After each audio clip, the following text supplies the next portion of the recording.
दभी property lakes में नाम होने पर पीटीआई रहनुमा शेर अफजल मरवत ने भी वजाहती बयान जारी कर दिया।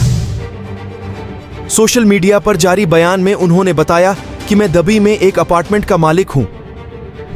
उसे पाकिस्तान के तमाम रेगुलेटरी अथॉरिटीज बशमूल FBI, इलेक्शन कमीशन के साथ गुज़िश्ता 6 सालों से रजिस्टर्ड और डिक्लेयर किया गया है। उसकी तस्दीक FBR से भी की जा सकती है।